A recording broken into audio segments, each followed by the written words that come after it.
Da, kao azilant ili stranac pod supsidijarnom zaštitom imaš pravo steći nekretninu u Republici Hrvatskoj.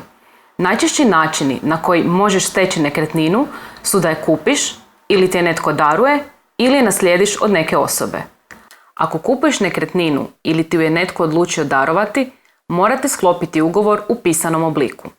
Ako ti je netko odlučio ostaviti svoju nekretninu nakon svoje smrti, nećeš sklapati ugovor, već ćeš o tome biti obaviješten u ostavinskom postupku na kojem ćeš se trebati očitovati prihvaćaš li nekretninu ili ne. Osim općih i posebnih pretpostavki koje moraju ispunjavati svi hrvatski državljani, na tebe se primjenjuju još neki dodatni uvjeti koji se primjenjuju na strane državljane.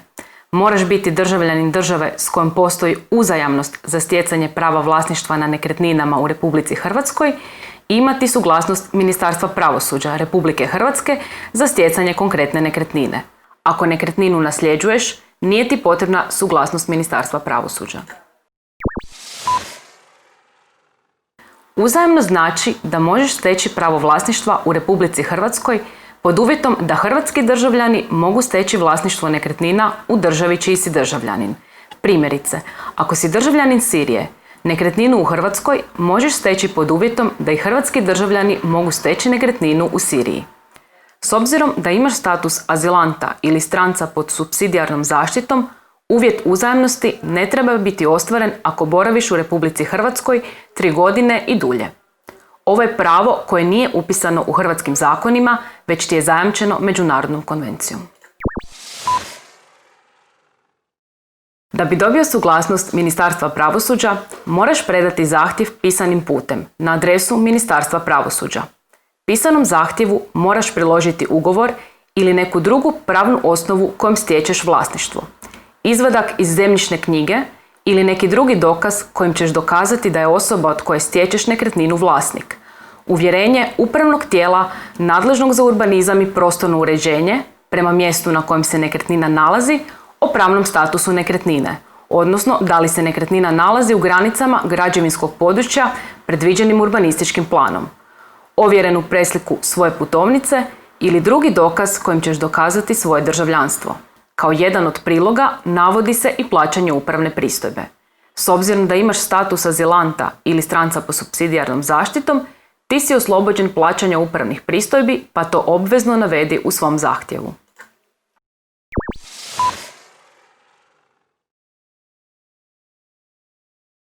Davanje suglasnosti upravni je postupak, te ako bude odbijen, možeš tražiti pravnu zaštitu od Upravnog suda, znači podnijeti tužbu Upravnom sudu mjesno nadležnom za područje u kojem se nekretnina nalazi. Protiv odluke Upravnog suda možeš podnijeti žalbu Visokom upravnom sudu.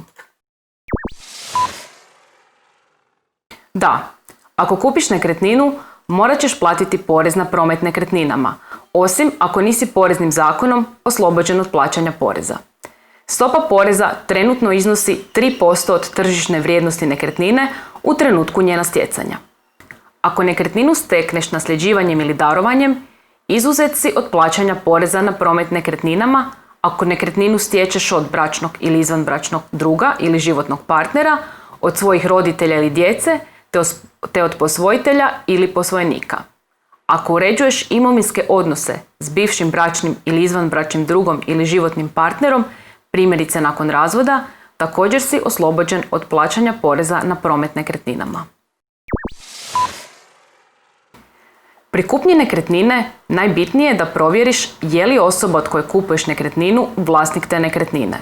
To možeš provjeriti odlaskom u zemljišno-knjižni odjel općinskog suda na čijem području se nekretnina nalazi. Primjerice, ako se nekretnina nalazi u Zagrebu, obratit ćeš se zemljišno-knjižnom odjelu Općinskog građanskog suda u Zagrebu. Isto tako, bilo bi dobro da od vlasnika nekretnine zatražiš sve isprave o zgradi i zemljištu koje ima, te energetski certifikat. Pravo vlasništva nećeš steći samim sklapanjem ugovora, primjerice kupoprodajnog ugovora kad kupuješ nekretninu ili darovnog ugovora ako ti je netko daruje, nego tek u trenutku upisa prava vlasništva u zemljišne knjige. Ako pravo vlasništva na nekretnini stječeš nasljeđivanjem, vlasnik postaješ u trenutku smrti, a o tome ćeš biti obaviješten rješenjem o nasljeđivanju. Kada dobiješ rješenje o nasljeđivanju, moći ćeš tražiti upis prava vlasništva u zemljišne knjige. Za sva pitanja u vezi s ostvarivanjem prava na stjecanje nekretnina možeš se obratiti pravnicima Hrvatskog pravnog centra.